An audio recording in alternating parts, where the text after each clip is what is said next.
Good evening. I'm just now receiving word that the CIA is set to receive a Pulitzer for their hard-hitting journalism. This is Inverted World Live.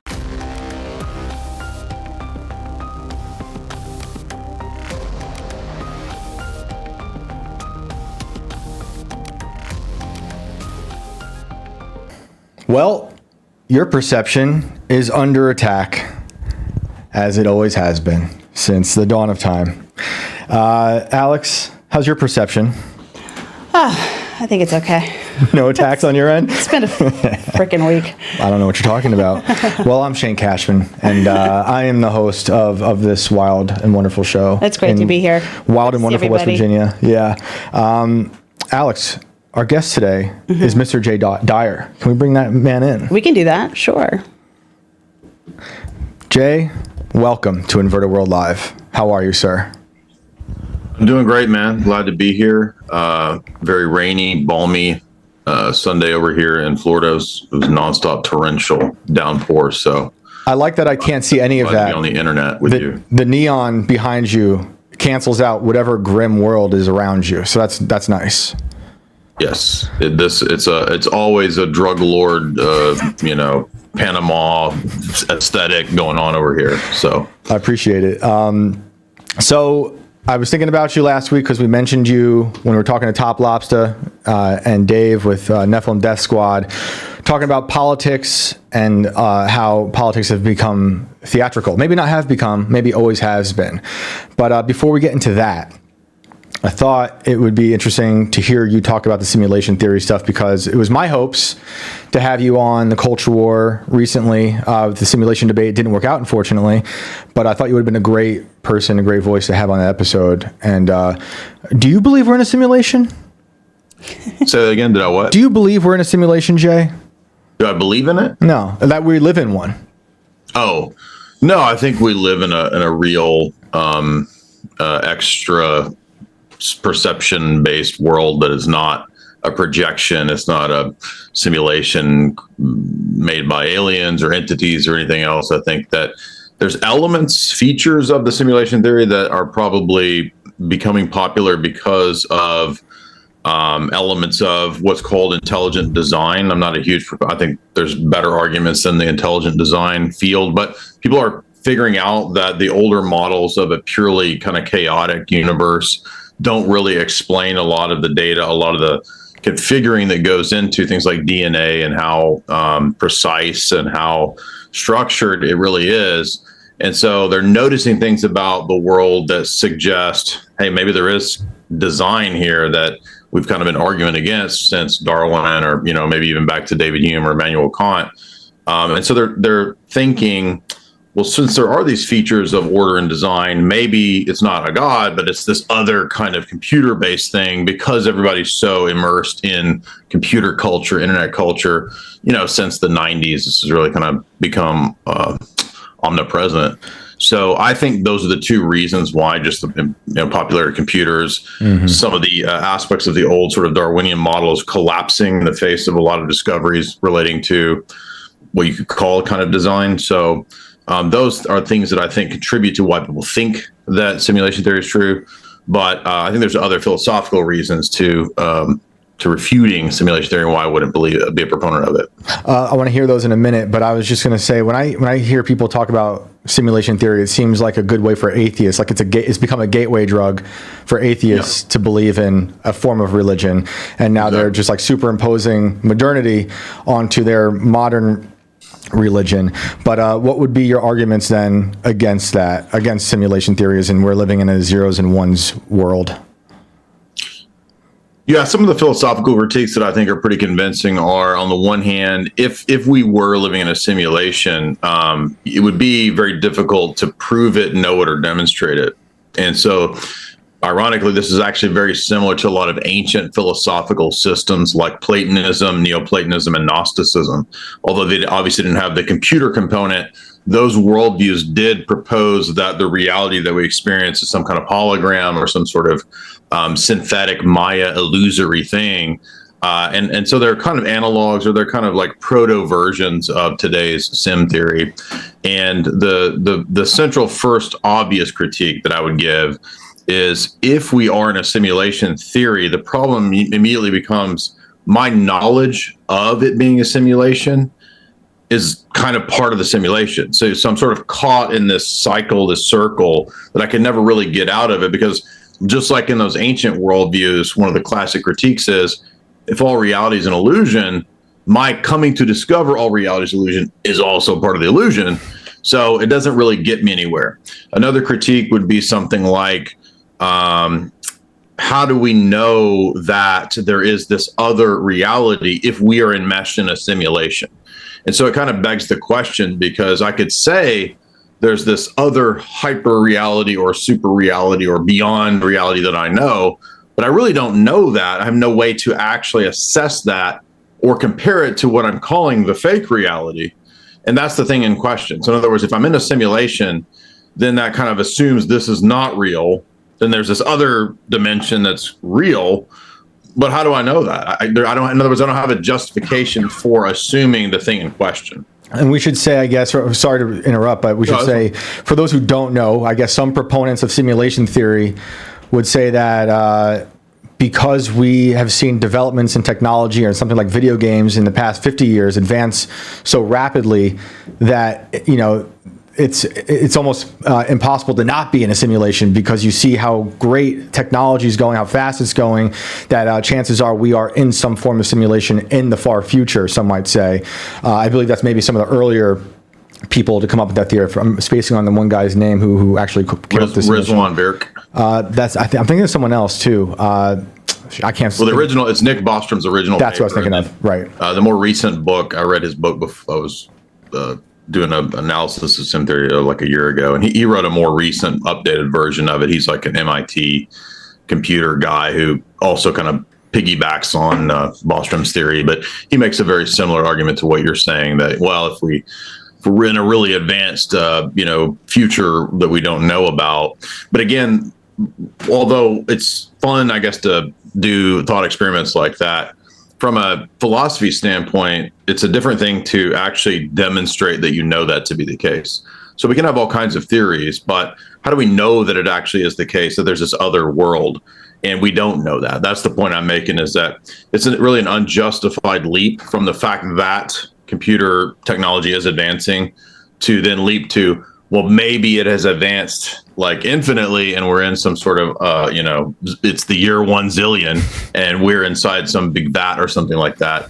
And we're in a matrix. I mean, the point again, though, is that we don't really know, and we couldn't really know if that's the case. Right. And there's a lot of other routes that you could take to critique this stuff too. But when you tell someone who believes in simulation theory that, and they might know that you're Christian like myself, I believe you are.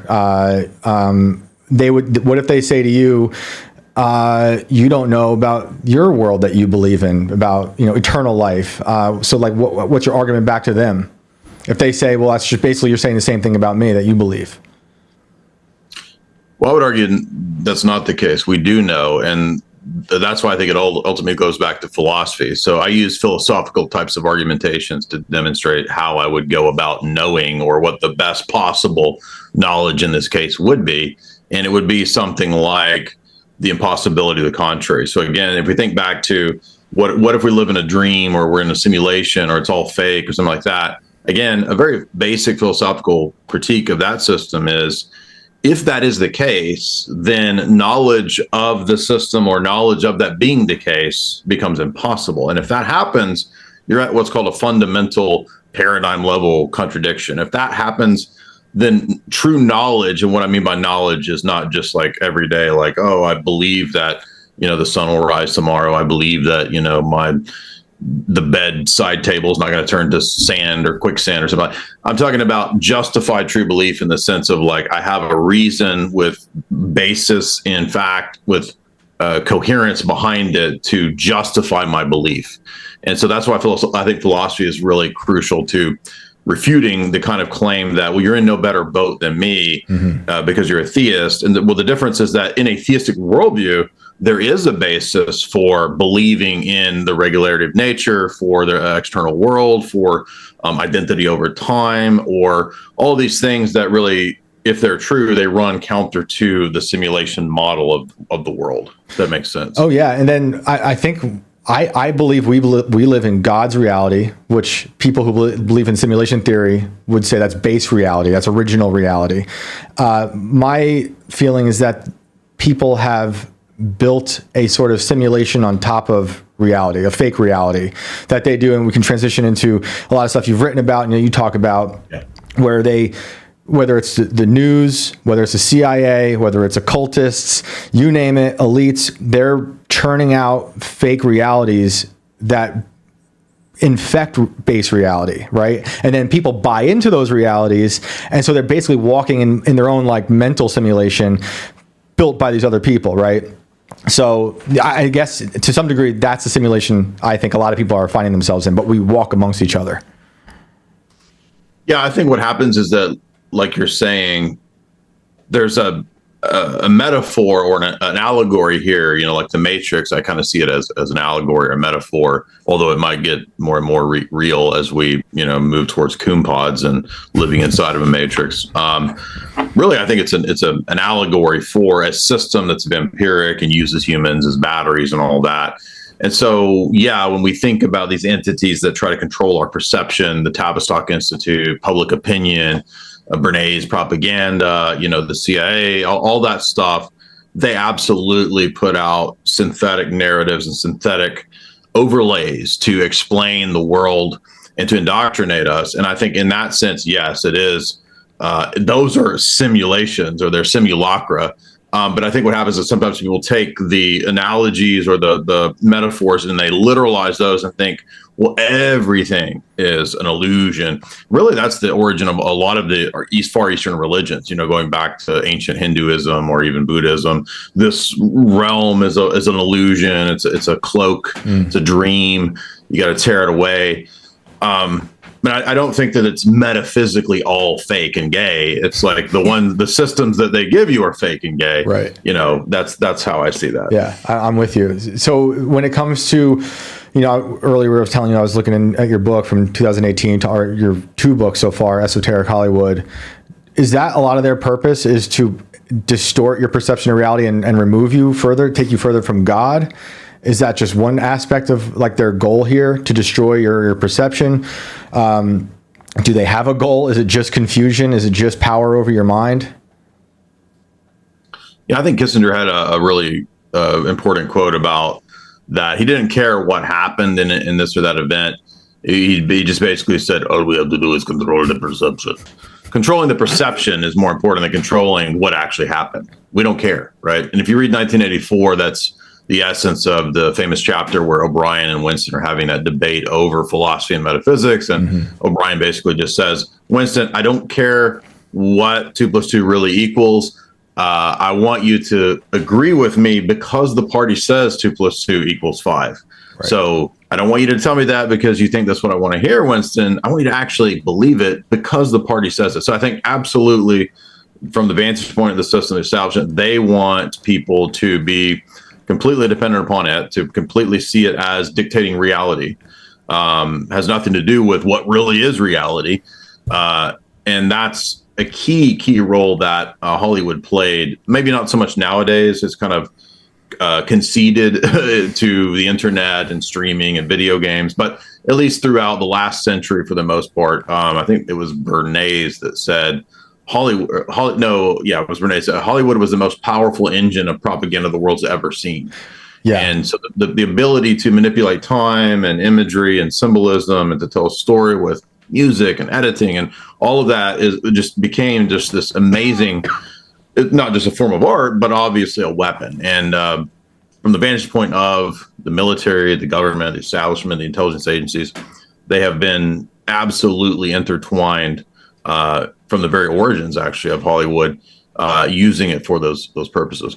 Can you briefly describe Bernays and what he was doing to the American public? Yeah, Bernays, if you don't know, wrote this famous book called Propaganda, and he was involved in working at what at that time was called the Defense Department, or excuse me, it was called the War Department, and he came with this idea to rename it the Department of Defense. So being involved in war, it made it a lot better to sell it as if it was the Department of Defense.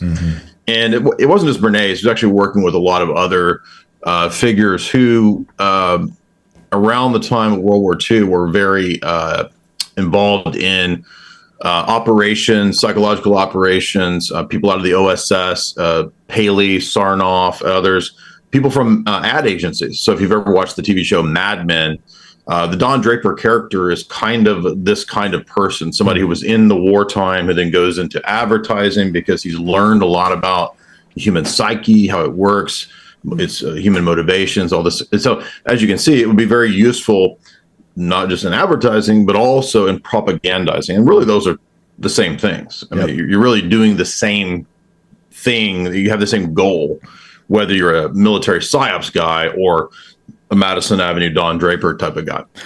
So Bernays is kind of doing the exact same type of stuff. And he writes this very famous book, which on the very first page basically admits that everything that you believe and that you do and your desires and your choices are not your own. They're given to you by an elite that you don't know any of them, their names, their jobs, or occupations, because they're social engineers. That's right. And so essentially he's just admitting that the system controls us through these means.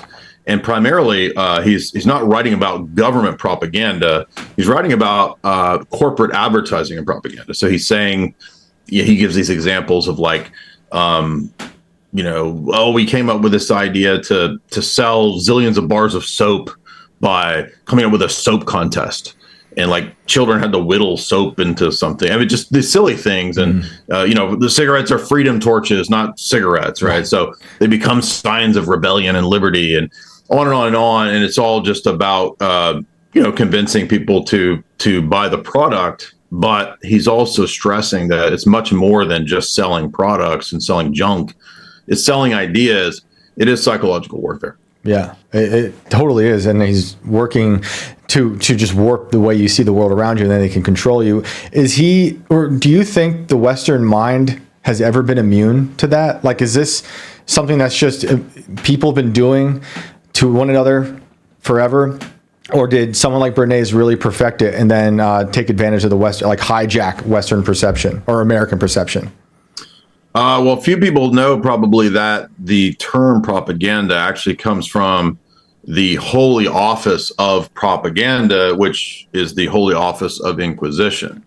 Now, I don't have as necessarily a negative view of this as most people probably do. Most people just sort of go with like mainline historical narratives, and they think, the Inquisition burned millions of witches.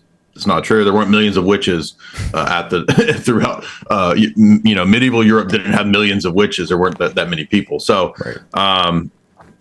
But they did what the Inquisition did do was perfect the notion of propaganda way before Bernays, and they really at that time were focused on promoting the papacy, the office of the Pope, convincing people of the legitimacy of whatever Rome was up to. So I'm very critical of the papacy, but propaganda itself is just a tool, right? And it can be used for good or for bad. I mean, you and I right now, we're kind of engaging in a form of propaganda. We want to promote our message because we think our message is healthy. Mm-hmm. We think it's positive.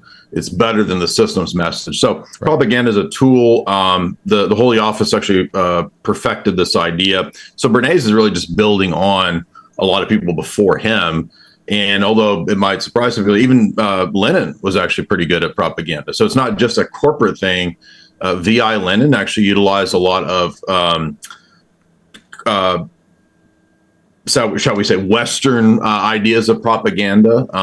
The followers of Tiny Mustache Man utilized the same techniques and tricks of propaganda because I think really it's just a lot of human psychology and figuring out what motivates humans to choose this or that. And so it's going to be used for good or for bad. As to whether the West was immune to it, I think as a lot of contributing factors, as we've gotten stupider by design, as the West adopted, especially America, adopted the Prussian and Soviet models of education, which focused on socializing people and not teaching them to be critical thinkers. Those are key things that sent us down this downward spiral of being more easily propagandized and indoctrinated rather than reacting to things on the basis of analysis. The system, all of this is about getting you to react emotively. Mm-hmm. And so I think that's that's where we are now. Yeah. It's a total reactionary. Nobody can sit and reason through things. They just react. Yeah. Maybe I naively thought for a brief time that things like the phone, like the smartphone, oddly named, or social media would democratize or maybe unshackle people from the TV that I grew up thinking was the great arbiter of the authority of truth. Yeah. But it actually accelerated and went the opposite direction and turned everyone into a zombie. And I've noticed people, is so easily believe what they've been told if they've bought into a caricature of literally anything, whether it's Trump, whether, you name the person that this person has as a caricature in their mind, you can then be told anything about them and you immediately believe it. And it's like, how do you then break these spells? I don't know. I think about this all the time, and I'm up against it every day in the world. Yeah, I think one of the missing components that a lot of, and I'm not targeting you, but just in general, the sort of libertarian sphere of people, they oftentimes think of it like, well, if we just present the right information, people will make the right choice. Mm.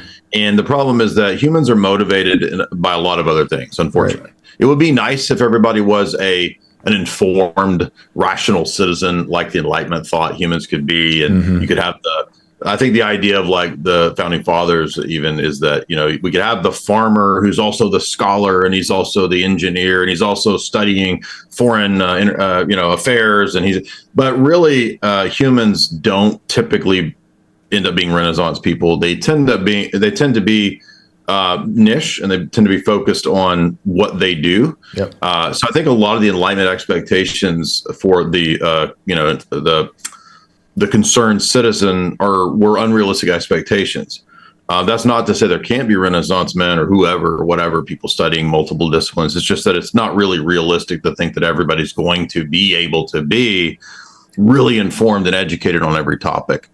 And so what happens then is I think we recognize as we mature, hopefully, I'm not talking about you, I'm just saying we in general, we mature to realize, okay, people are motivated by more than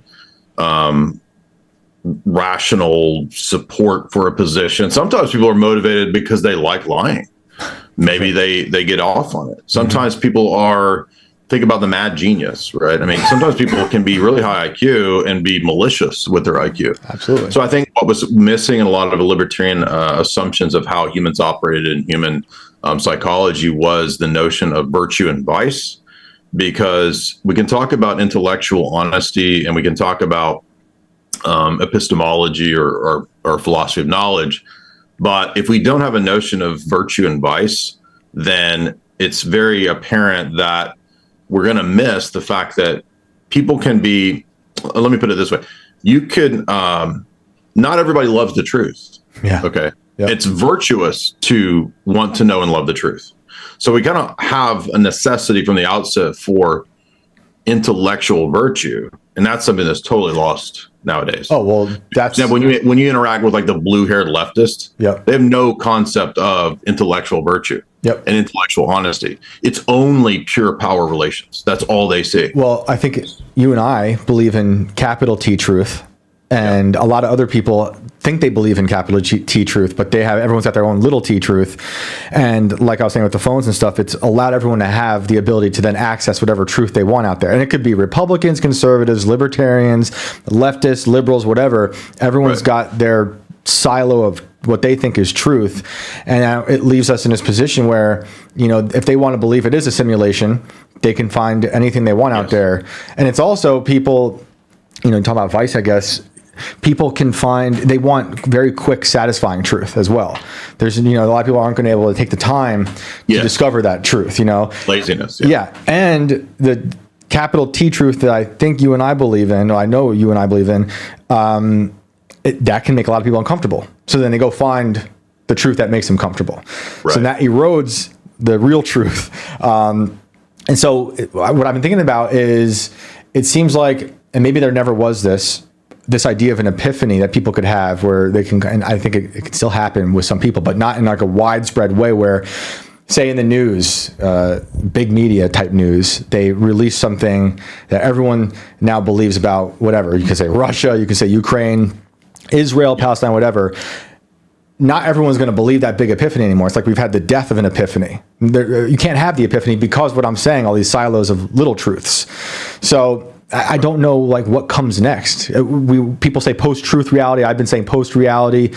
What is next? Because it seems to be reality is just decaying further and further for people. So then what is coming? Where does it go?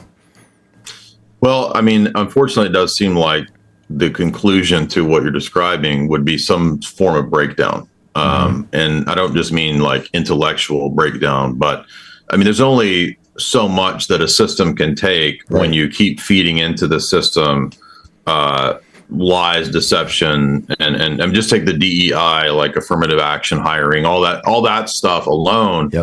Like if it's not the case that this person is capable to run the water plant, but we hire these people to run the water plant for virtue signaling reasons, the water plant won't work. So it's like the more that we enforce this weird dogmatic position, the worse things we'll get. And that's across the board, like education, all of it. So I don't see how we're going to avoid some form of breakdown. Not like black pilled or hopeless. I think that we can rebuild and regroup and set up better situations as a result of all this. But the existing system, and even some of the people in the system, the elites in the system, actually have said we want to accelerate the collapse of this existing system. Not because they have some virtuous better situation. They believe in technocratic enslavement, but it's almost like they're just they're fine with this whole thing going away because they think that will lead to the convergence and the next phase of what they want to bring in. So I don't see how that's going to be avoidable. If like you said, the numbers of people snapping out of the delusion don't increase quite a bit. So you've been writing about the hidden things in the world, and when I say hidden, it's funny because there are hidden things, but it's also right in your face when you talk about Hollywood, very blatantly so. And a lot of people have been waking up to that stuff in the past 5 or 6 years I've been seeing. And like I mentioned earlier, you have a book from, I think it's 2018 when the second Esoteric came out. Yeah, the second one's 2018. So that's pre-COVID, and the world has changed a lot. I think COVID accelerated people's perception of this hidden stuff in Hollywood. So when do you think that started in Hollywood? Is that something that's just always been there, you think? And they've hijacked that? And by they, I mean like maybe the occult or whomever. You can correct me if I'm wrong. Or did that start later on? Definitely, it sort of came in degrees. I mean, from the very beginning, Hollywood had a pretty close relationship to various military agencies, more so maybe than other stuff. Even in the 1920s, you had people like Howard Hughes making war propaganda films. He made one of the first, what we could call a blockbuster, Hell's Angels, and that was like a World War I propaganda film, or right after war. Anyways, it was a famous propaganda film in the teens or 20s. I forget the exact year it came out. You had basically Tiny Mustache Man using the camera as well to produce propaganda films. So very, very early on, they saw the power of this medium for the state. Russia had Soviet filmmakers doing the same types of stuff. So this was done everywhere. And that thus linked, I think, early on the camera to, people in the state and the establishment. And then as you got the studio system setting up in the 20s, 30s, 40s, most of the I don't know the exact number, but pretty early on, MGM, RKO Pictures, they were already working closely with the government to put out propaganda. And really, at that stage, the government was basically saying, look, we've got Tiny Mustache Man on the rise in the 30s, 40s. We want a churning out of allied type stories and propaganda. And I didn't actually know this until the last 4 years, because when I wrote Esoteric Hollywood 1 and 2, I'd watched some, but I hadn't watched like a shit ton of old movies. I've watched a shit ton of old movies now because my wife and I got sick of all the like degenerate, like present day crappy movies. Yep. So we decided, you know what, let's just go watch like a shit ton of 30s and 40s movies. And I've done that now. And what's very fascinating about that period is that the movies are not very sophisticated. The stories are very simple. Every now and then there's a little bit of a twisted, sophisticated plot, but there's a lot of propaganda that's there. And a lot of people, I think, didn't know that at the time. And you can very clearly tell that there's some degree of sort of government collusion there, because what happens is that later on, it starts to be declassified decades later, that many of those stars were actually working for the government. They were working as spies. Yep. And this always blows everybody away, but I mean, a lot of famous A-listers have a history of working in espionage, not just in film, but like in real life, right? So it's not just American stars either. This is like stars in Europe. This is like foreign stars. Basically, Germany was doing this. The Soviets were doing this. Stalin had famous actresses that were his spies. So this is a very prevalent thing. Mm-hmm. And even today, like more and more of this comes out and gets declassified. In fact, there was a document that the National Archives just declassified a few years ago, the espionage work of Jimmy Stewart, Cary Grant, John Ford worked with the OSS. He got his Academy Awards because the OSS was helping him. So it's like you start to figure out, the system was rigged a long time ago. What were they doing? Like, what was someone like Jimmy Stewart doing? So in Jimmy Stewart's case, he was working just directly with the FBI under the guise of he made films for the FBI with them. He had specific access to the Laurel Canyon studios, which was the Air Force studios. You can actually look up on YouTube the propaganda films and the reels he was making at Laurel Canyon for the FBI. Is that the Mountain Look Observatory? That's it. Yeah, exactly. And the movie is called FBI Story with him. And I think he was such a super duper patriot.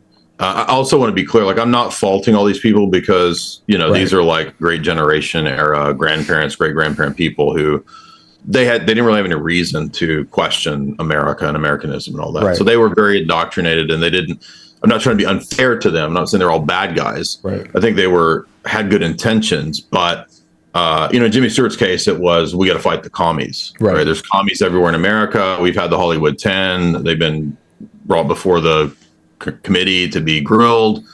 I think that was all exaggerated. I don't think there was as many commies as they said. Mm-hmm. And so they would basically just say anybody who had sympathies for the left or whatever were commies. That was all trumped up. But it was enough to get people like Jimmy Stewart to think, well, I got to work with the FBI to root the commies out of Hollywood. In Cary Grant's case, he was asked to spy on Errol Flynn because Errol Flynn was believed to have tiny mustache men sympathies. Right. As were other people like Marlene Dietrich were believed to have those sympathies. They thought she was a Nazi spy. So it's great because there's these periods, right? So there's like the 30s and 40s are the period of, we got to watch out for the Nazi spies. Mm-hmm. Then it shifts to, the commie Soviet spies, right?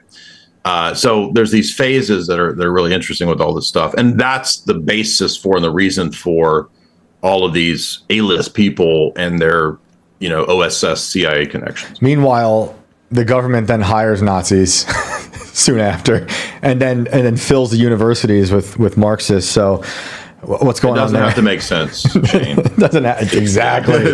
Exactly. To make sense. No. And we should also, for those who don't know, like the Mountain Look Observatory on Laurel Canyon is bananas. I mean, it's this giant facility. I happened to drive by it earlier this year. At the same time, I was listening to is it Weird or Wild Scenes from Laurel Canyon? I forget the name of the book. Yeah, Dave McGowan's Weird Scenes. And I just happened to be there listening to it. I'm like, oh wait, holy shit, that's crazy. You know what? I did the same thing. It's like, Shane, you're doing like a pilgrimage, a conspiracy pilgrimage. Because before I wrote Esoteric Hollywood 2, I went and did the exact same thing. I drove up Mulholland Drive up to Wonderland Boulevard or whatever it's called. To that studio, or former studio up there.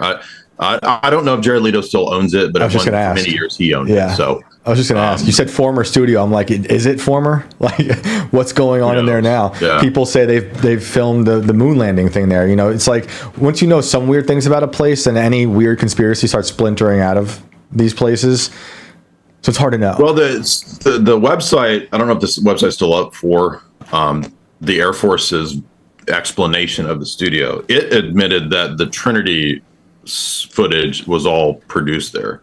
Interesting. And you can look up on YouTube, look up Wonderland Studios, Lookout Mountain Studios, and then put in Jimmy Stewart, and you'll get a lot of the clips of him sitting there at a desk, basically. But what's funny is that at the time, this was the most advanced studio in California, right? Owned by the Air Force, right? And Walt Disney, Marilyn Monroe, Jimmy Stewart, Cary Grant, all those people had like special access. And we don't even know, I don't think it's all been declassified. Like, we don't even know all the stuff that they filmed there. Right. I think we know tens of thousands of films supposedly, but we don't know what all that is and everyone there. And I think Robert Mitchum might have even been a part of that at some point. Yes, that sounds right. Speaking of like tools of deception and perception, I think the story in that book in Laurel Canyon, they talk about planting the weed story on him to kind of sell his image as like a bad boy. I can't remember if it's that book or not, but you know, growing up, my parents look up to that generation of Hollywood. Yeah. And my dad loves Mitchum, and he was the first, celebrity arrested for marijuana. And then, come to find out, supposedly, that was all part of image building, right? Which they're certainly still doing today. Oh yeah. Well, think about Elvis too, right? Like, they did this with Elvis where he enlisted, and that was part of we need to make you more of this America image rather than, I don't know what he was supposed to be, like a goofy, rockabilly type of goofy thing. No, we need you to be more like, America and support the troops and all that. So yeah, they've been doing that for a long time for sure with pop stars and Hollywood and all of that overlaps too into, I'm not trying to steer the conversation. I can talk about the spies in Hollywood all day long, but it overlaps with the cults too, because a lot of these people are also in cults. They're also involved in the occult, and a lot of the occult stuff overlaps with intelligence agencies. Well, that's where I want to go with the Hollywood stuff, and thinking about, when I was saying people starting through COVID, looking at the world around them differently, especially movies, and people start talking about predictive programming all of a sudden and being like, wow, this was said in this movie before this happened, da da da da. Yeah. And you write about a lot of this symbolism and stuff. First, you're watching a lot of old movies and you're seeing a lot of new movies. I don't know how new, or if you are these days.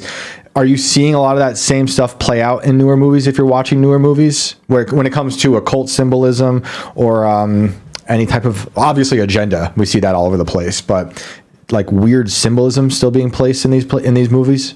Yeah, every now and then. I still do watch new productions. It's just that on the average, there's not very many that are very appealing to me. So, the last one that I recall, we watched Long Legs. I thought that was a really well done horror movie. That had some pretty intense, satanic ritual abuse themes going on in that film.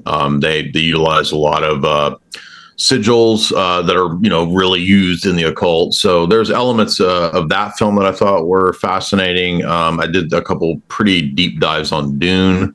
Dune is, of course, a newer remake of the David Lynch and the Frank Herbert novel. So it's not new, but it's relatively new. That one stood out as having a lot of relevance, not just for like esoteric and occult type stuff, but also for geopolitics.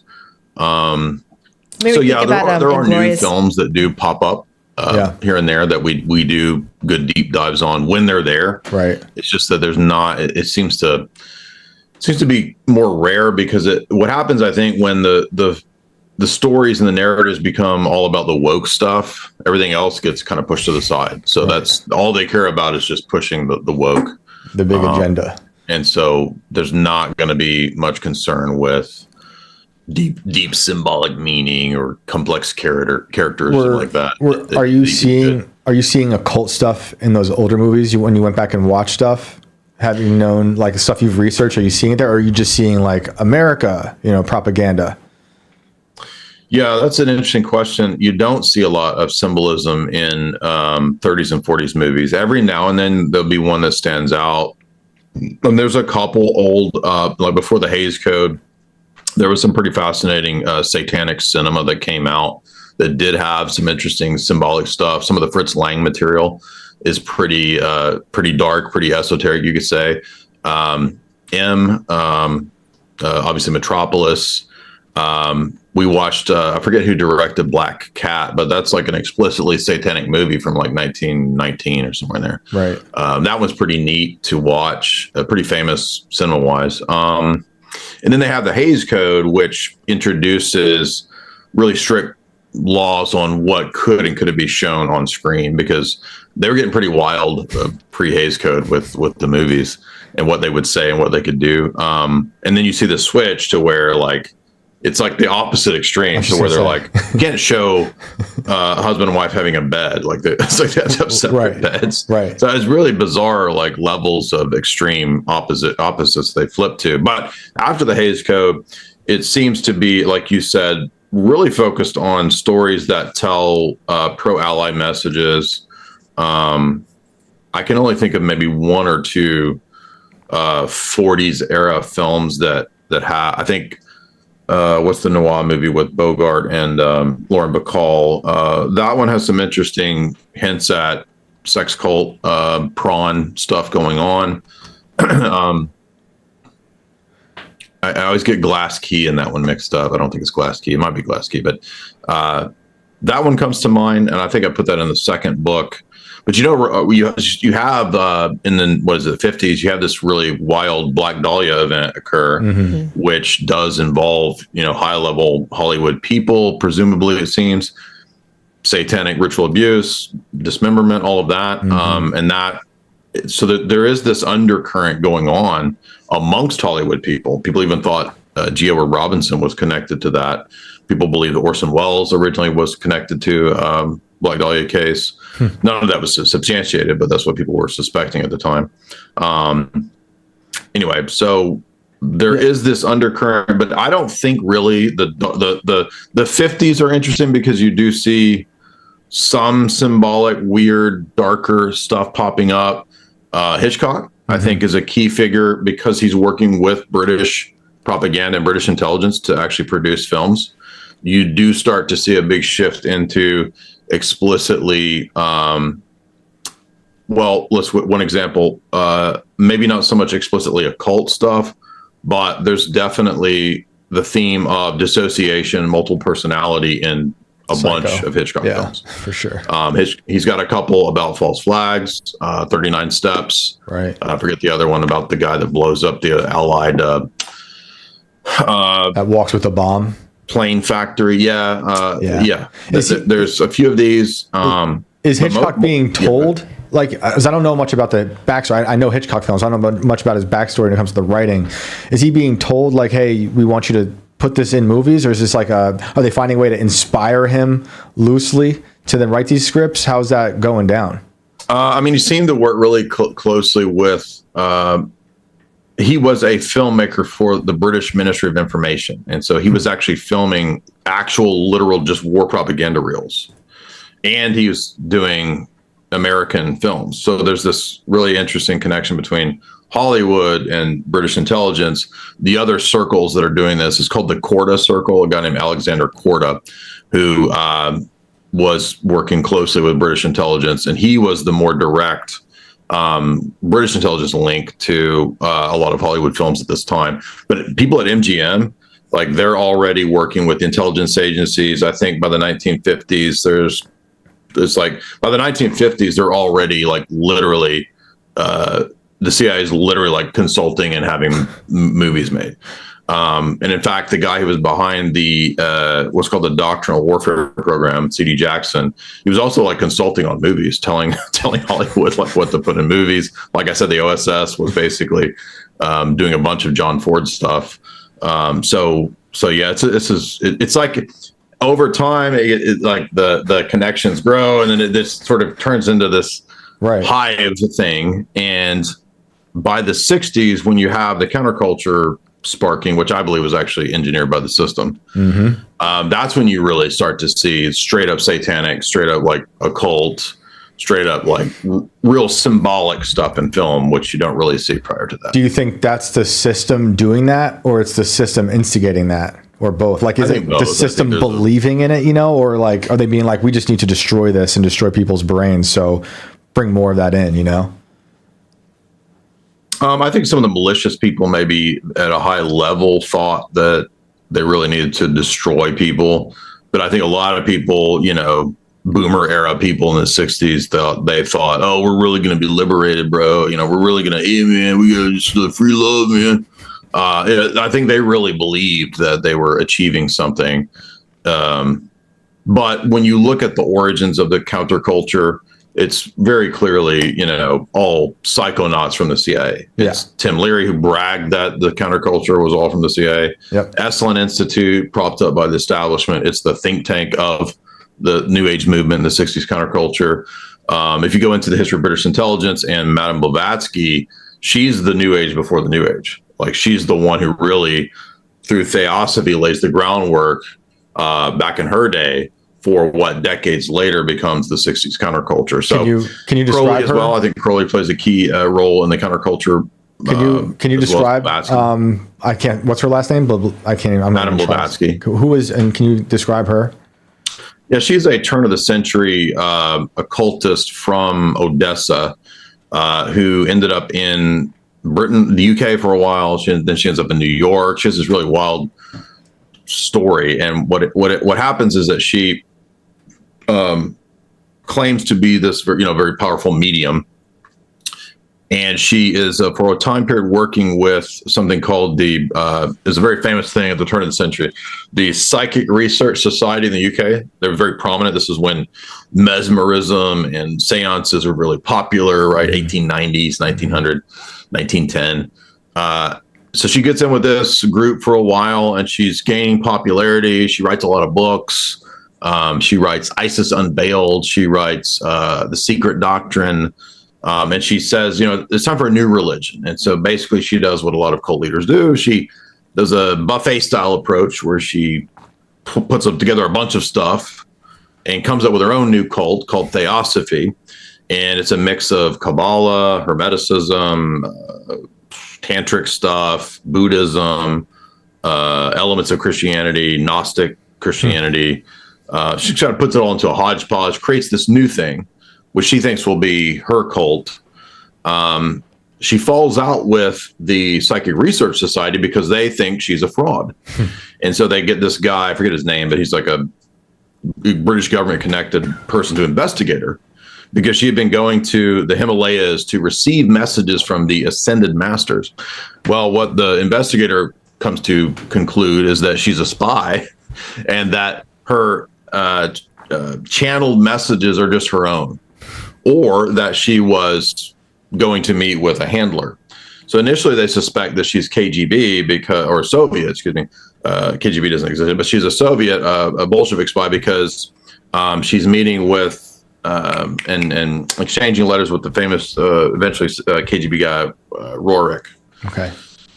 Who is an occultist. And so they have this, so he's a theosophist too. But what it looks like as things progress is that she wasn't a Russian spy, a Soviet spy, or a British spy. She was working for the Milner Fabian elites, and she was kind of a go-between.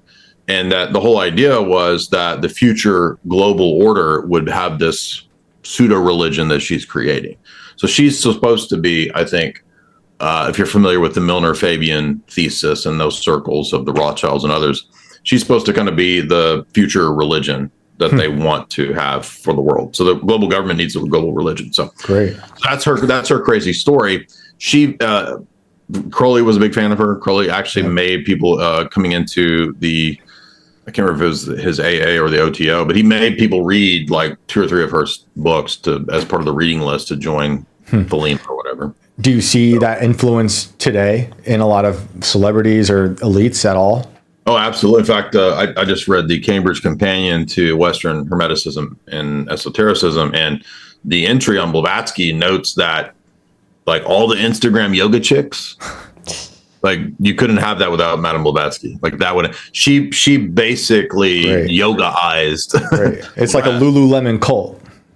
Yeah, it's all from her. Great. Absolutely. Great. That's And by extension, like her and Crowley and others, Gurdjieff, like there's a lot of these characters, but you get the 60s boomer counterculture from these people writing in the 20s, 30s, 40s, right? Huxley, he plays a big role too in the counterculture because he was pushing, doing all the hallucinogens way before the CIA was. for sure. It seems like there's no quote unquote counterculture that's safe from any of these elite types because they go in and hijack it and always twist it. Whether it's, I think we've talked, I don't know if you talked about it. I've talked about on the show, like modern art being kind of co-opted, or you talk about the counterculture. And you think of all these figures throughout time that people see as the counterculture, but they're either CIA adjacent or CIA, and it's hard to know anything anymore. And there's some people who just write it all off. But it's like I do like a lot of that art. I can't help. There's some art I just like, and I don't know if those artists even knew that they were CIA. I think maybe the CIA was funding their art to inflate the prices and whatnot, and make it look a certain way. But it's like nothing's safe.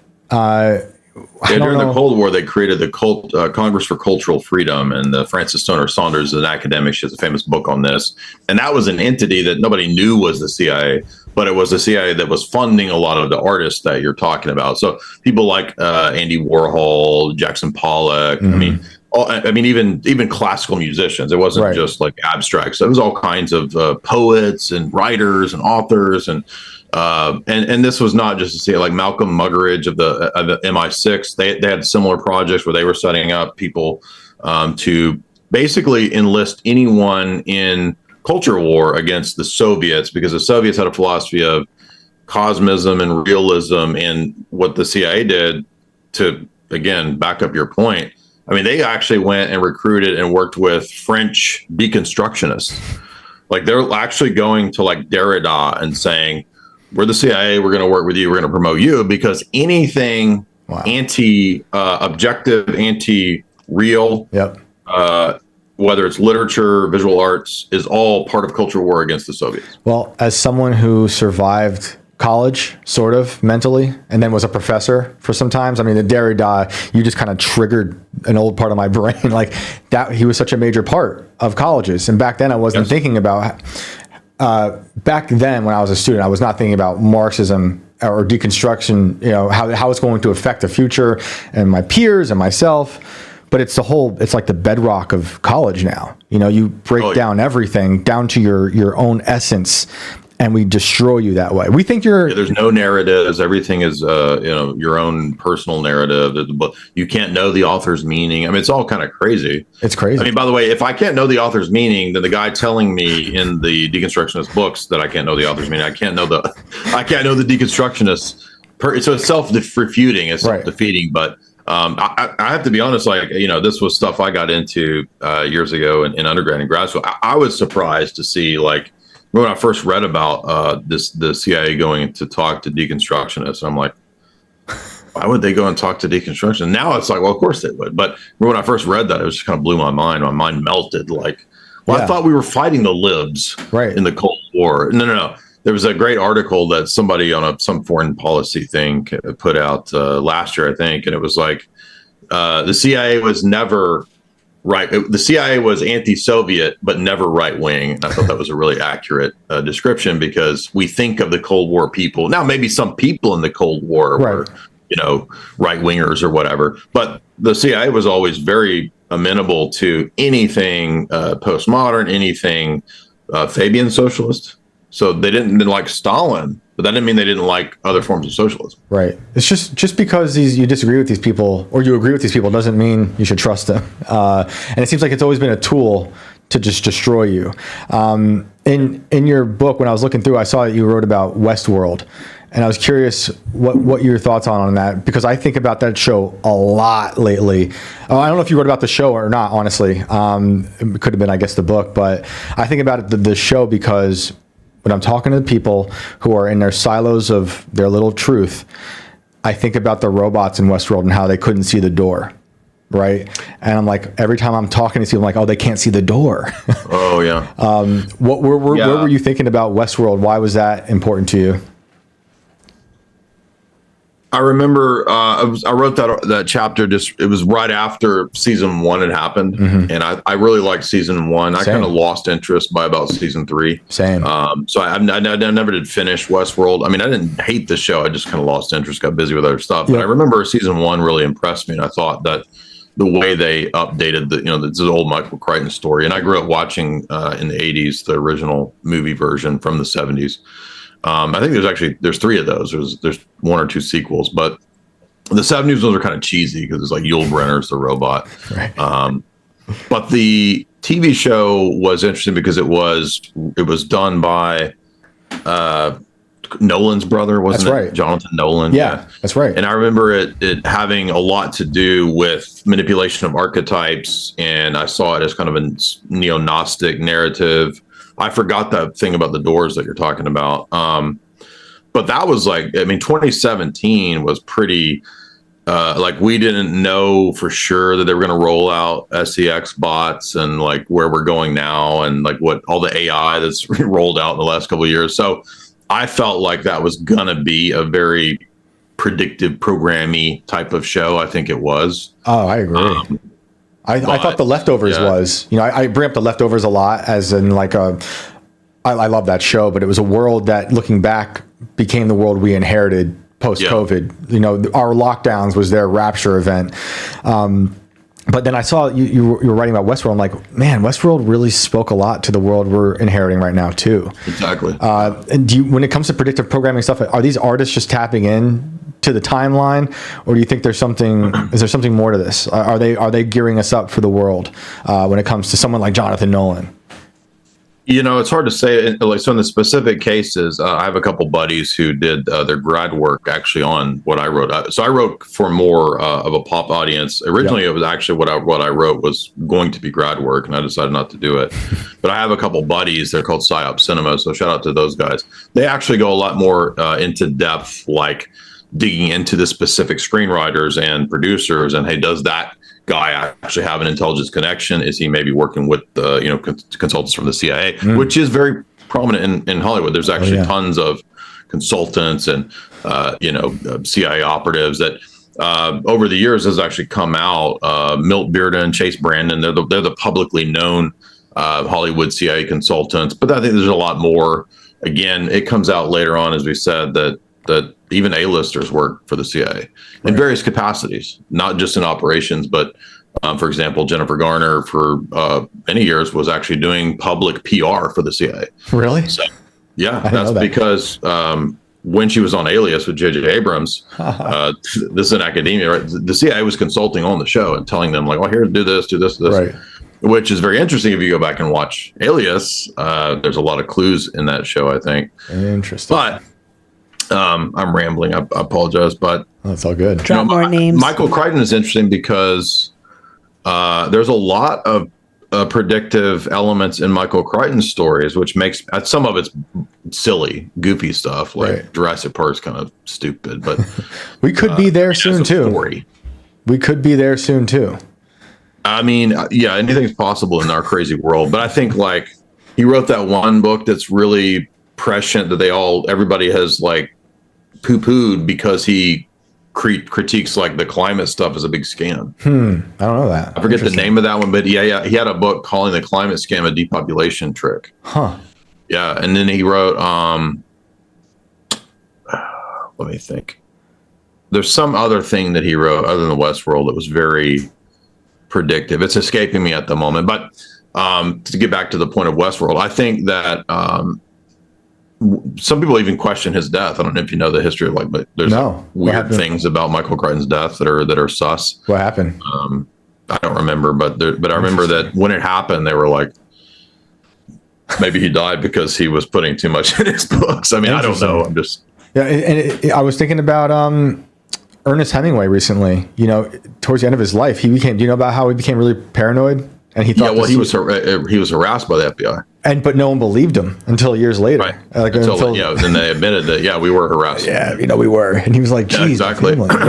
So there could have been something like that going on with Michael Crichton. I mean, there's multiple, I can't remember if he wrote Looker, but Coma is about like human trafficking and body part trafficking. Prey, he wrote about genetic manipulation, modification. Sometimes I wonder, are these people being fed information to get us geared up for that future, or are the people in the CIA or whomever looking at it and being like, that's a good idea, we should chase that down? Maybe it's a mixture of both, honestly. I think it's symbiotic relationship. Yeah. For example, in Annie Jacobson's History of DARPA book, she says that the Pentagon and DARPA brought in Hollywood directors to have a symbiotic relationship where they actually asked the screenwriters and directors, give us some ideas on super soldiers.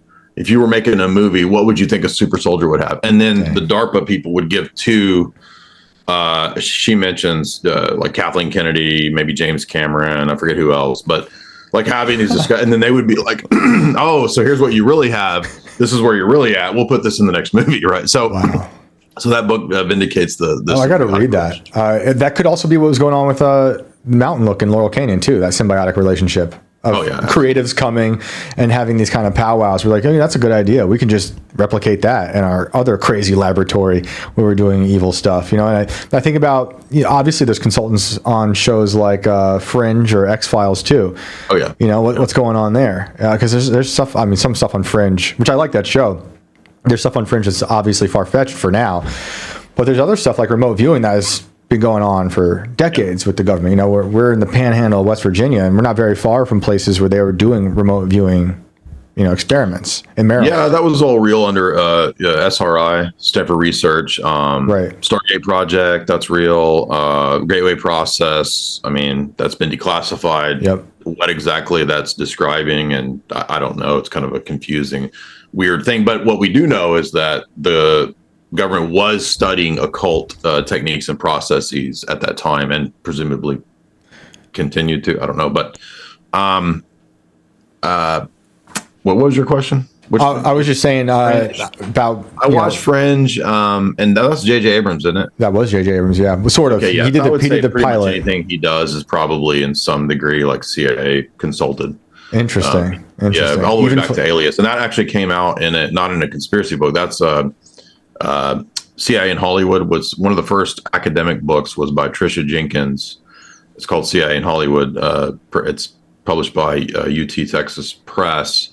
And she has a whole chapter on the CIA coming to consult for Alias. Interesting. So I assume that anything J.J. Abrams afterwards is the same.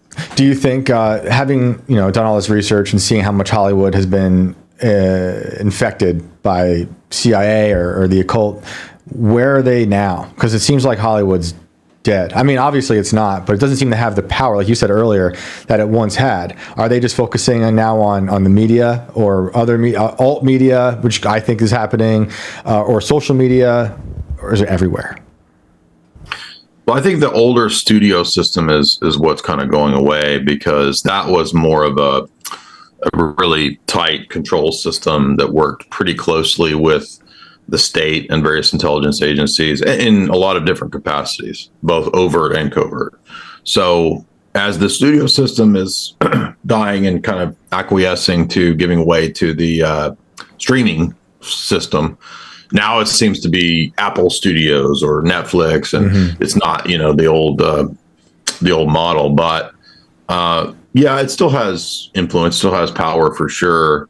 I kind of see it, like you said, as it's kind of all like the same type of legacy system, right? Like the studio Hollywood system, the mass media, news, entertainment stuff, the music, pop star stuff. They're all kind of still the same old system, and they still do have a lot of power and a lot of influence, especially like pop stars, Taylor Swift, obviously.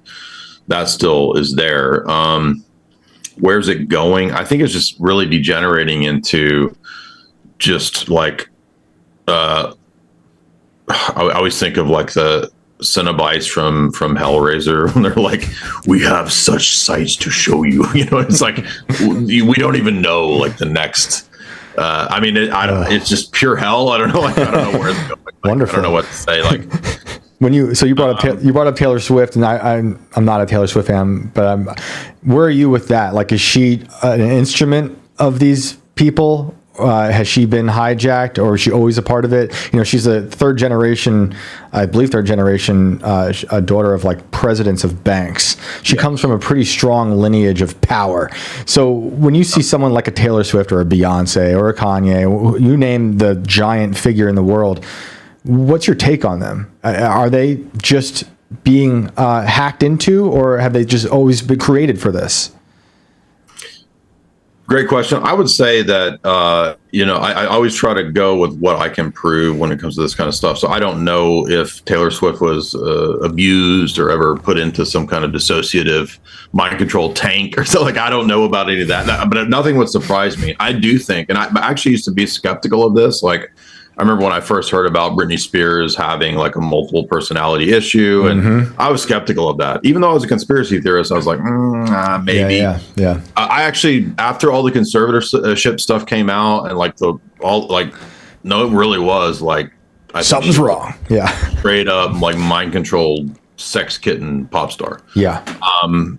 Taylor Swift, maybe, I don't know. I did hear about what you're saying, that she comes from this long line of like really wealthy banking family. I think Miley does too. I think she comes from I think one of her granddad or somebody was like a Federal Reserve bank head, something crazy. So yeah, something like that. With Katy Perry, there's some very fascinating connections with her dad. If you get into her dad's background, used to hand out LSD with Tim Leary. Really? Yeah, and then he becomes like he's like a mega church pastor. That's right, yeah. Very sus stuff there. Interesting. I think it's definitely right to look at the lineage, the background of a lot of these pop stars, because as you know from the Dave McGowan book, there's this curious relationship between all the Laurel Canyon scene people who become very popular pop stars, and the families who happen to have a lot of military intelligence and CIA type backgrounds. There's Jim Morrison. Yeah, exactly. As well as mamas and papas, all those people have these very sus connections that are worth looking at. But again, so back to Taylor Swift, it could be with her just something as simple as you're going to get these deals if you're like the Biden girl, right? Right. So if you didn't remember though, something I saw in the last year that was a huge vindication of a lot of the stuff that we've written about and talked about over here was the NATO meeting admitting that they really wanted to use Taylor Swift as a NATO mouthpiece. Right. I was like, we've been saying this forever. We knew it. Yeah. Was there? I mean, you could go back to Elvis, like Elvis and Colonel Tom. Colonel Tom's kind of a handler to Elvis. I think this has been going on for a long time. Yeah. And then, as we get to these modern pop stars, it seems to be just more like explicitly satanic, especially with Madonna. Like Madonna was really doing a lot of weird kind of, straight up satanic stuff before everybody else, particularly with the Kabbalistic imagery. I was watching, just to give one example real briefly, I went back and was watching her video for Not Die Another Day. Like a Virgin? The James Bond where she's in it doing the stupid sword fighting scene. It's the I'm just drawing a blank on the Pierce Brosnan James Bond that she does the song. So this is like 1999, 2000. Die Another Day. Yeah. That's it. Yeah. I guess I'll die another day. Yeah, that's it. That's our clip for the show, by the way. Yeah. Well, if you watch the video, it's like every trope of the mind-controlled, fractured psyche, abused pop star, and she like wraps the tefillin around, and she's got Kabbalistic stuff written on. She got Kabbalistic stuff written on her. Just straight up. Way back then, like before anybody was thinking about Madonna being a mind-controlled Kabbalistic pop star, right? Wow. So, I think there's a lot of clues like that have been laying there for a long time. So you said earlier, like you've been thinking about this for a long time. Is there something, or do you remember when you saw something, or a movie, or you saw a song or a music video that you were like, something's just not right here, and it kind of opened you up to this whole ridiculous world? Yes, great question. In fact, the seeds were there even back in the 90s. Like, so I wasn't really, I was always a movie buff. Like my buddies and I were always like big, we love Kubrick and Martin Scorsese and Yeah, of course. movies. And I remember when Conspiracy Theory by Mel Gibson came out, I was super hyped about it. That movie stuck with me, even though I didn't really understand all the conspiracies that are referenced in the film. Right. Because the film references both actual conspiracies and kind of crazy ones, because that's part of the narrative if you've seen it. Yeah. And that stuck with me because I remember thinking, it's weird. And then, and as the 90s progressed, you would hear these stories about Mel Gibson, and it sounds like Mel Gibson's kind of a conspiracy theorist. And then by the time of right after the Big 9 event, I remember watching Burmes's Loose Change, and I watched a bunch of Alex's documentaries, and I didn't really make the connection at that time between Hollywood stuff and like conspiracy stuff. Mm-hmm. But I remember I read an article, somebody, I think it was Hoffman, wrote an analysis that I read probably in about 2003 or 4 of how Hollywood puts real conspiracies into the narratives of the movies, either to degrade us, to warn us, or to do a form of psychological operations. And I remember that intrigued me. I don't remember the name of that article, but he was the one that wrote the article that first kind of clicked that idea. And then I started thinking about that when I was at college. I took a class called Hollywood History, and we compared, the whole class was just Oliver Stone films. So we compared many, not all of his, but many of his movies to the supposed real historical events. And it was a great class. And I happened to have a professor that was a kind of a left-minded conspiracy professor. So he suggested a lot of books, and that kind of set me down a rabbit hole. Started reading more books from who would eventually be my publisher, Trine Day. They had a trilogy called Sinister Forces. I read the whole trilogy. Then I started realizing, hey, wait a minute, there's all this Manson stuff. So here's a really weird connection between Manson, CIA, Satanism and the occult, process church. So that was a big key to this. Yeah. Then you hear about, Scientology, that's Hollywood. L. Ron Hubbard was studying under Crowley. He was in the OTO for a while. Here's another Hollywood occult intelligence thing. So these things to kind of start to pile up, Yep. And then you find out when you're in grad school, hey, actually, there's other professors that I wasn't a professor, but other academics who've written on the relationship between Hollywood and the CIA. So yeah, it actually goes back to Mel Gibson's conspiracy theory. That's awesome. But other movies too, like I remember The Godfather always stuck with me, particularly Godfather 2. Either one, I forget, where when they go expand into Vegas and they're like compromising the politician. I'm like, does the mafia play a role in this? And then they're like, there's a relationship between the mafia and Hollywood. And I'm like, what's that all about? Right. Yep. So all of those worlds, I think, collide as you go down these rabbit holes. Yeah, it's funny that some people watch the movies and it's just a nice bit of entertainment. Then some of us watch it and you're like, they're telling me something. Yeah, I don't know if they meant to tell me. Some of them obviously do. But it's like you're plugging into a greater truth. When you're starting to make all these connections, do you get to a point where like you're almost dizzy or you feel like you get schizophrenic at a certain point? You're like, because you can start to make connections all over the place, and you have to like restrain yourself, do you feel that way often? Because you start to pile up all this stuff, and maybe I'm just projecting, and you're like, it does feel like the more you learn, it does become smaller to a degree, and it's like it's all really kind of connected. That's where I've been lately. No matter how deep into the past you go, or right now, it seems to just be a small network of evil that transcends just like any type of people or government. I think there's a process that we all go through as we learn this stuff. I mean, when you first learn this, a lot of it's shocking and it can be scary, and you can kind of have a dark phase, and then you kind of you process it and grieve. And a lot of people have compared it to like a death of a relative, where you go through these stages of grief or whatever, and then you kind of are fine with it. You've accepted it. That's how it is. And I would say too, in terms of intellectual maturation and journey, like, yeah, I mean, in my 20s and in the 2000s, when I was really first getting into a lot of this stuff, I would say a lot of my analysis is probably immature. Even some of the essays I wrote in Esoteric Hollywood 1, I mean, I wrote those probably probably around 2008, 9, 10, 11. So even some of those I think are a little immature now looking back. I think the substance of the book holds up. I'm not like dissatisfied overall with it. But I think what happens is that you get a little more sophisticated and mature in your analysis. You learned where you've made mistakes. For example, back then I was probably I gave a little more credence to numerology back then than I would now. I kind of think a lot of that's just baloney. Right. But I think in your 20s, you're just not as, which is when I wrote a lot of those. I think you're not as mature and sophisticated, so you don't have the practical experience of seeing that a lot of that stuff doesn't pan out. That's a lot of baloney. When you were and you got to make mistakes. You know what I mean? Like I'm sure in your journey, we all like.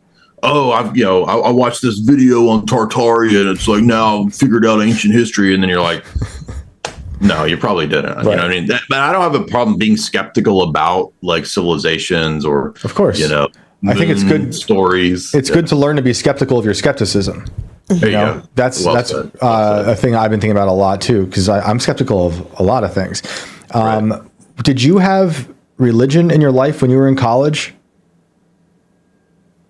Yeah, I mean, so throughout my 20s, I was working full time. So I only took classes part time, and that's why it took me like 8 or 10 years to finish undergrad. It took me forever to finish my undergrad, but because I was working full time. So most of that time, yes, if I recall, I was pretty much. I began my 20s as a Protestant Calvinist, and then I quickly converted to Catholicism in around 2001 or two. Maybe 2003 or somewhere in there. And then, so most of my 20s and the 2000s, I was Catholic, trad cat. Started doubting that by about 2008, 9. I asked that whole period I was in college. That was my undergrad period. Yeah, I'm curious just because college, as I experienced it as a student, as a professor, has become a very godless place. And it seemed like you had a fairly good experience. And I had a decent experience too. I did not have religion in college. And it seems like people who go to college, to go to these godless places, who have some type of moral center, can survive. And even having a leftist professor who is more open-minded, I did not see a lot of that by the time I was out of the college world. And I didn't see a lot of students who had college. And I actually, at one point, taught at a Catholic school, but that Catholic school was not very... Might as well have been secular. 100%. Yeah, it was crazy. They were hosting all the crazy, stuff that you would not expect to be there. My college experience was okay. I mean, there was some negative parts. Particularly the grad school was actually the worst part. The undergrad was a lot of fun. And because I took so long to do my undergrad, I actually cycled through multiple professors because I was almost always for that 8 or 10 year period, like I was in English and philosophy department the whole time. So I would actually see multiple professors and people, even heads of the department, come and go. And overall, I mean, I had maybe 1 or 2 professors that I just really couldn't stand, didn't get along with. But overall, it was okay. I mean, I was like working, so I wasn't really partying all the time. I didn't have like a wild, college time. All my wild stuff had happened when I was in high school. I got all that out like my high school period. So yeah, same. When I got to college, I was pretty much focused on the ideas. I was really entranced with learning philosophy, learning lit. I really wasn't into, fooling around anymore. Did you feel the pushback against, or did you share religion in school at all with the professors that had come up in the philosophy class? I was in the philosophy debate club. Like, oh, nice. I'm not surprised. My sophomore year, I did a debate with professor. Like I was debating nonstop. So yeah. So that's where this comes from. That's where I wanted to get to this, is like one of the first things I saw from you, however long ago it was I see you online somewhere being like, just come debate me. I'm like, this is interesting. What's this about? And it just seems, I like this thing that you do. And I see it often where you're just asking people to debate religion. I think that's extremely important. And it's rare that debates happen and they happen well. I don't know what your experience is with all the debates that you've done so far, but I guess first I'm very curious. You said you started off Calvinist to Catholic to I believe you're Orthodox Christian now. Yeah. How did that arc go? Like, what were you reading? Was it stuff you were reading, experiences you had that led you to this? Yeah, I mean, just to make that kind of a long story short, I was raised Baptist, didn't go to church or care at all really in high school about any of that. I was just super wild dude. And then my senior year of high school, I started going to Bible studies, getting back into going to various churches. Then I think when people go to churches and they start, asking questions about it, they kind of naturally, there's a progression that happens where we start asking questions like, okay, well, I'm Baptist, but why? And where does this come from? And what's the history of the church? And so the more that you dive into church history, I think you move kind of away from Protestantism. And so I kind of did that. And this was like, again, remember in 2001, 2, 3, there wasn't as much stuff online. Right. So I was having to work through a lot of stuff just purely with books. And there weren't a whole lot of online resources back then. But I remember thinking, okay, so, what's the history of the Bible? Like, where does it come from? Who put it together?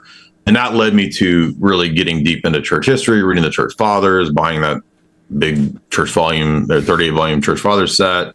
And I had this weird situation where I worked at a place that was a paint store to where like most of the downtime during the day I could read.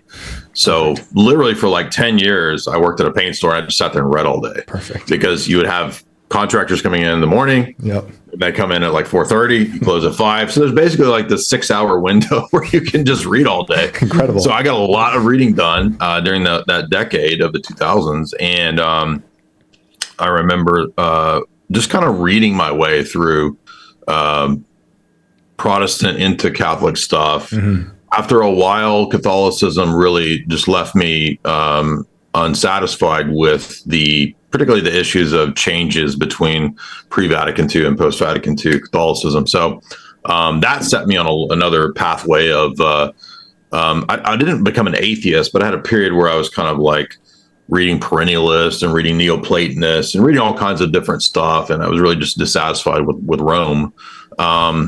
I almost became Orthodox in 2007 because I was dating a girl and we started going to Orthodox church at the time. We ended up not going that route. We were going to get married. We decided not to. And so I held off on becoming Orthodox, and I just kind of like was in this amorphous place for about another 10 years. And then I ended up deciding to eventually become Orthodox in 2016, 17. Yeah. Was there something, that just clicked all of a sudden that you can even explain, or just felt like it was time? No, it wasn't like one thing. It was just like a lot of reading, a lot of processing, a lot of, it wasn't all just abstract stuff. Like, I was, visiting various churches, and I had a lot of friends that were atheists, Catholic, Orthodox, Protestant. And, ever since college, like I've been debating. Right. Just all the time. Like we used to go, when I was 18, we would just like go around to coffee shops and just debate random people. We would go to the campus before I was even at college and just debate random people. Just kind of crazy. Why? That's just what we did. I don't know. Thinking back, I guess it's kind of crazy, spurgy, but I think it's good. So there was just always various like, crews and circles of people that I knew where we're always exchanging these ideas. So there wasn't really like one thing that clicked. It was just like a bunch of things. It seems like you debating has helped grow, I believe, the immune system of your own beliefs. Am I wrong? I do think it has that capability. It can also be an idol. You can make it into like, it could be also a thing where you obsessively always question your beliefs too. So it could work to undermine your beliefs, but I think you're right. Like iron sharpens iron. So eventually, do you hear the same argument against? Exactly. That's what I was going to say next. Yeah. That I can imagine gets tiring. But like, what are those arguments? Is it against specifically your type of church? Is it, just against just God in general, against Christ? What do you cycle through from the people who are arguing it? Well, one thing we've done is I didn't really know a lot about Islam like 7 or 8 years ago. So Right. actually, through some random events that happened, I don't think this wasn't like planned or anything, but people started saying, hey, why don't you debate this Muslim dude? And this kind of like tripped off this whole other pathway of a domain that I didn't know anything about. I never really debated Muslims until 2018. I think we had the first Muslim debate. And that kind of set this new domain and arena up for me to kind of dive into. So it doesn't get monotonous when you kind of have these new topics to discuss. But like, say, atheist materialist. I mean, I've never heard an atheist materialist offer an argument different than anything I heard in college when I was 18, 19, 20, 21, 22. Like, it's the same. So that one gets really old. I've had that debate hundreds of times. I've never heard anything new. The only thing that could be new is, I think sometimes if you debate like an atheist professor or somebody who's got a PhD in epistemology or something like that, like they might offer an angle that you haven't heard. Right. But usually, like, it's just always going to be the same types of arguments. So it can get monotonous in that way. But when it's like branching out into Islam, that's become more and more interesting to me as a topic. Oh, sorry, what were we going to say? No, I feel like I'm giving like too long of an answer to No. I love it. I love this conversation because I consider myself a baby Christian, and I'm still learning a lot and having these arguments and or just conversations.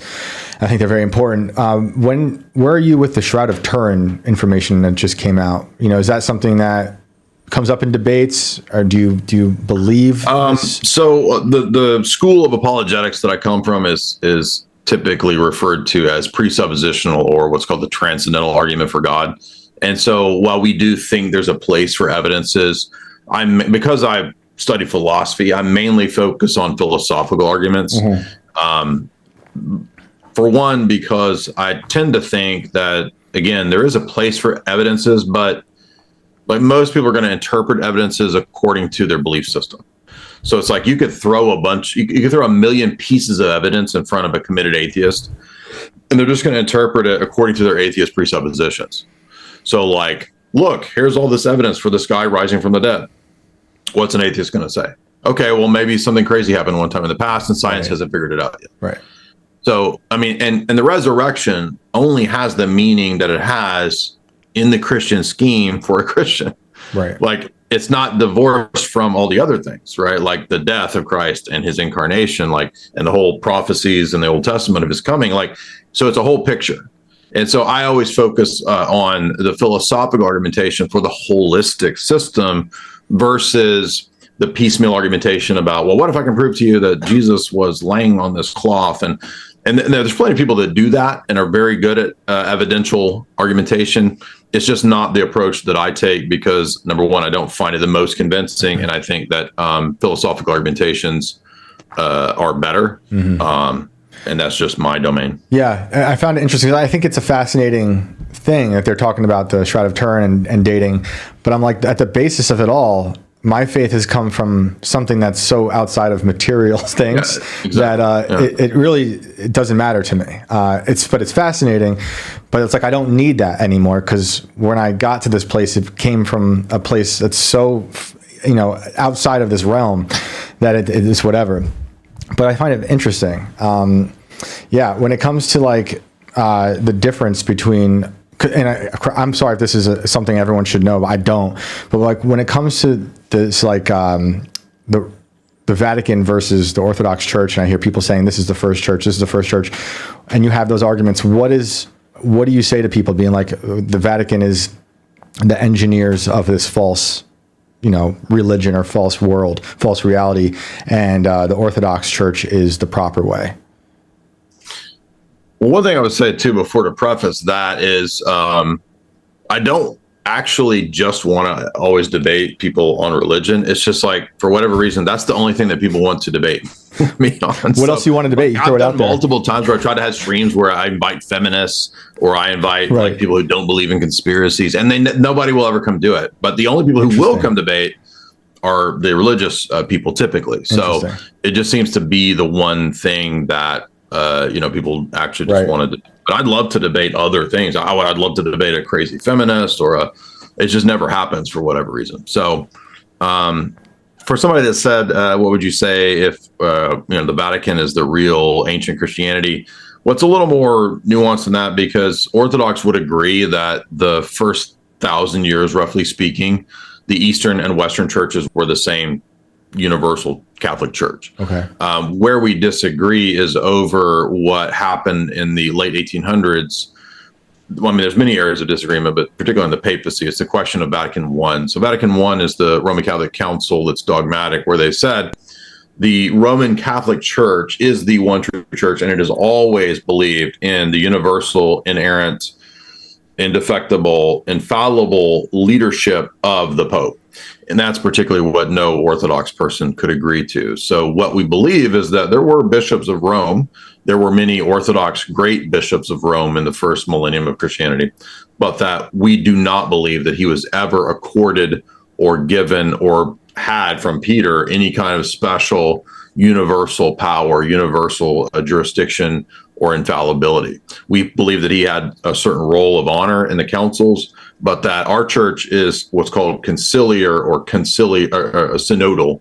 So our governance of the church is councils and synods. It's not one dude who rules all the councils and synods. So that's a huge point of departure. And we have a different account of the first 1,000 years of Christianity. We see it as Orthodox. We see Rome as departing in the 11th century when they started to claim all kinds of outrageous powers beyond spiritual stuff into what's called the Gregorian Reform period of the 11th century. This is when they started to say, we're actually the Kwisatz Haderach. Like, we are the Lisan al-Gaib. Like, the Pope is the God Emperor who all the emperors in the world must pay obeisance to. That's literally what it says. I mean, it doesn't say Kwisatz Haderach from Dune. Right. But I mean, if you read Dictatus Papae, famously, it makes these outrageous commands and claims. And it doesn't just say you have to submit to the Pope to be saved. It actually says, by the time of Unum Sanctum of 1302, it says you have to believe in the temporal power of the Pope as a geopolitical ruler to be saved. Wow. So not just communion with Rome to be saved, you also got to believe in the temporal authority of the Roman bishop to be saved. That's Unum Sanctum 1302 by Boniface VIII. So we see that as a huge departure from 1100s of the Gregorian reforms to 1302 Boniface. It's a totally different Western. We call it the Franco-Papal, the Latin Franco-Papal Church, different from the Church of the first 1,000 years, which does have bishops of Rome, but that's when we see the departure. Are there differences in terms of the way the Orthodox Church and the Vatican or other Christian sects see the afterlife?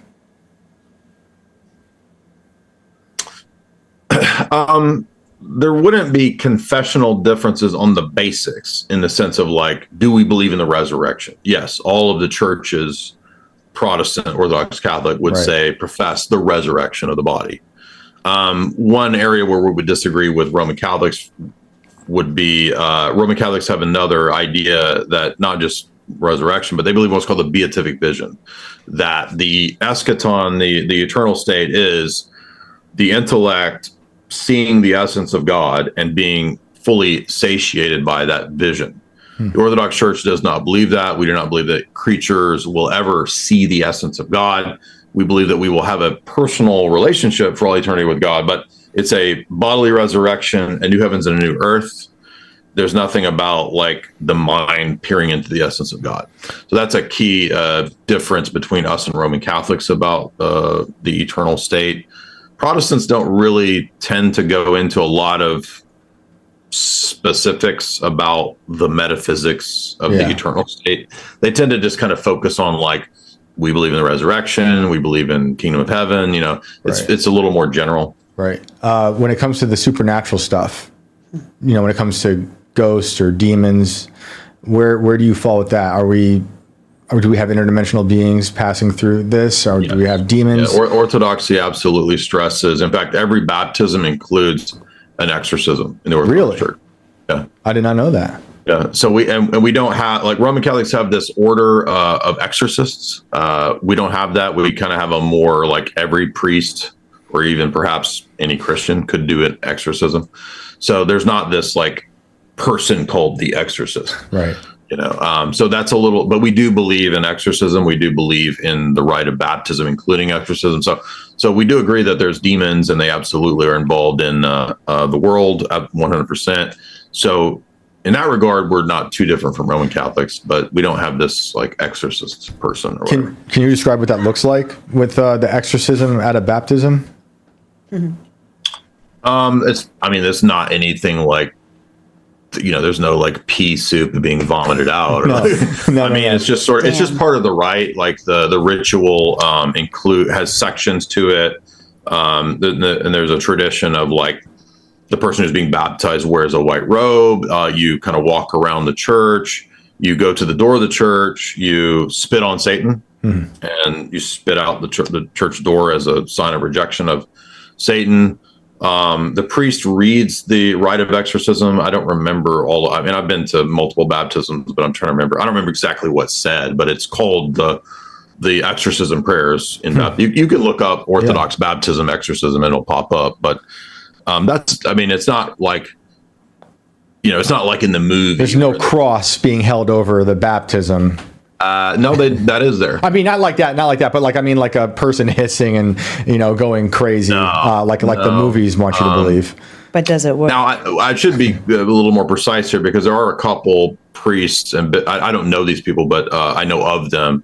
There is a priest who does specialize in doing exorcism in the Orthodox world. Have you ever been to one? But it's not, huh? Have you ever been to one? One of those straight up exorcisms? Yeah, me neither. His name is Father George Aquaro, and then there's another David Patrick Carey, who's a buddy of ours. He just interviewed I think he's a bishop. I can't remember if he's a bishop or priest, but I think he does exorcisms as well. So there are priests that will kind of do it more than others, but it's not like they're like in the Roman Catholic Church. There's the guy who's the exorcist. It's not like that. Right. Yeah, I believe there's a lot of people walking around who are possessed right now. Yeah, absolutely. And a lot of people need an exorcism to clear it out. When we talk about stuff like UFOs or whatnot, are you thinking these are just our own military objects? Oh, you mentioned, so I think both things are going on. We've done a lot of podcasts and breakdowns of this. I think there is a huge psyop angle to UFOs and aliens, and I also think there's a demonic element to it too. Yeah. And by the way, I do tend to think that there is a reality to I guess you could say ghosts. In the Orthodox view, we believe that people, after they die, they do they are around us for a while. That's why in the Orthodox Church, you do prayers for the people who passed away because we think they're still kind of with us for a while. Is that like a purgatory? How works? We don't exactly know. So like is it like a purgatory? No, Orthodox Church does not have purgatory. We have a totally different idea from Catholics. It's a little more nuanced but there's no like created fires that you pay your temporal debts or anything like that. But the dead, you think, believe are lingering before they pass on? There's a book called The Life of the Soul After Death by Father Seraphim Rose. That's kind of a classic on this from the Orthodox perspective. And yes, they're with us for a while. We don't exactly know how the time works that way, but I've been to an Orthodox wedding. It was a Greek Orthodox. I don't know how similar Greek Orthodox is to Orthodox Christian. Most of the Orthodox wedding ceremony is pretty similar. There might be minor differences, but it's pretty much throughout the whole Orthodox world. It's the same. Yeah, it was pretty amazing with all the rituals, and there was a lot of. Yeah, my wife and I, we had an Orthodox marriage with crowns. Oh yeah, it's incredible. It was incredible. It was in a beautiful church. Well, dude, Jay, I appreciate you being here. Where can people who want to debate you, who don't want to debate religion, find you? You can find me at Twitter under my name. You can find me on YouTube under my name. You can find me on Instagram under my name. I'm also on Rockfin, which is a great free speech-based platform. Put up a lot of content there. I also have my website, which has all of my lectures, talks, last 10 years of stuff archived at jaysanalysis.com. And then you can always find me Friday at the 4th hour of the Alex Jones Show. That's right. And I heard you're going to be at Bohemian Grove with our friends in Nephilim Death Squad. Yes, looking forward to that. And I will be performing my invented genre of music known as cringecore, which is absolutely retarded. What, can you give us a little hint of what that means? If you go, basically throughout the process of the years of live streams, I started randomly singing. This evolved into playing royalty-free beats and songs, which eventually turned into actual songs. And if you go to my YouTube page, there's a section of my songs, and that will give you a taste of what I do. Sick. Awesome. All right, man. Well, I appreciate you joining us tonight. Have a good one. Absolutely. Thank you, man. Later. Here. Wild. Cool. I like praying for the dead. Yeah. I mean, I don't think about that enough. you don't? I think about the dead. I don't think about praying for the dead, though. I think I should do that more often. Yeah, a lot of that was over my head. There's a lot I need to read. Serious guy. I told you, Jay's intimidatingly smart. Yeah. And I don't know a lot of people who like want to debate like a lot. True. Yeah. Well, who wants to debate Jay? I certainly don't. But I think his information is really interesting. Yeah. And he's sent me down a lot of different rabbit holes since I've been, listening to him and looking at his books.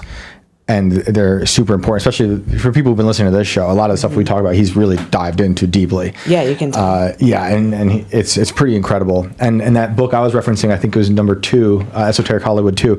He breaks down a lot of different movies and stuff. Yeah. And gives you I a like whole... to live in my movie bliss and not think about No, break it apart. See the real truth. Oh my God, we saw Beetlejuice last night. It's so bad. Is it?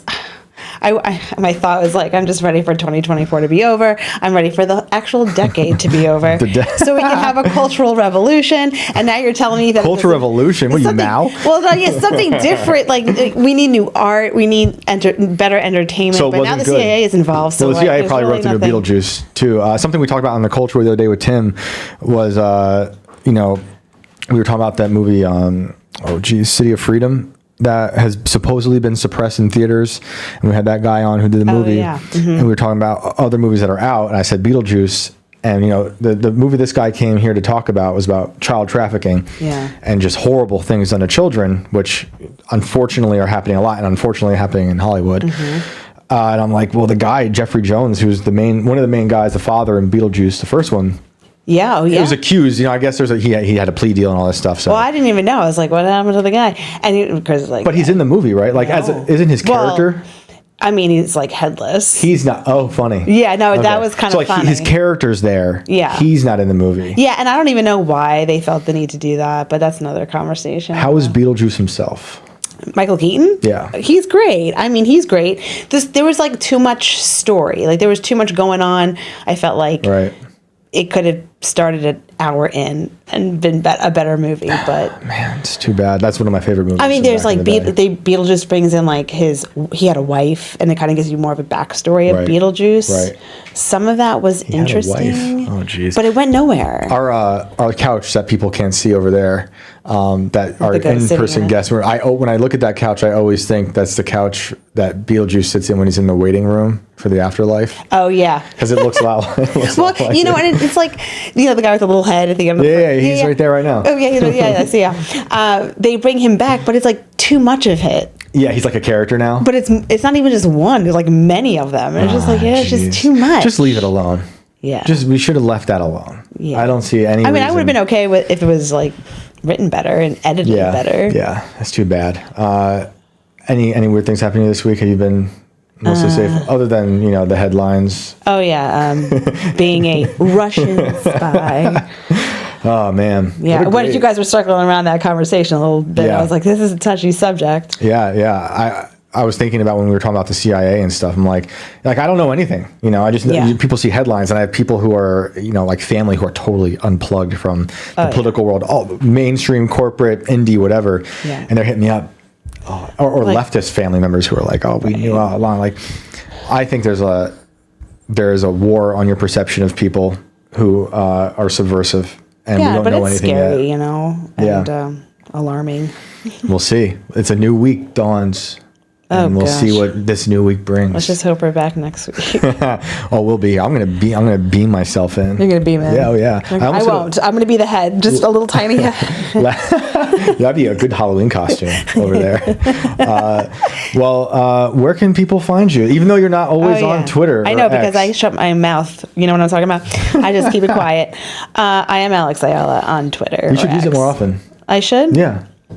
I don't know. I feel like I'm just gonna. I don't want to be in trouble. No, it's fun. I don't. It's fun. I sleep well. I get canceled as soon as I post the one thing. That'll be. Last week I told you almost hit a vulture. Yeah. Almost again on the way here. Really? Same vulture? That's a sign. This vulture had white legs. Oh. The last one had like red legs. The red legs might have been from blood, so I don't really know. Oh, lovely. But yeah. So thank you guys for tuning in. Thanks You for can find me tuning at in. Shane Cashman everywhere. We'll see you all next week.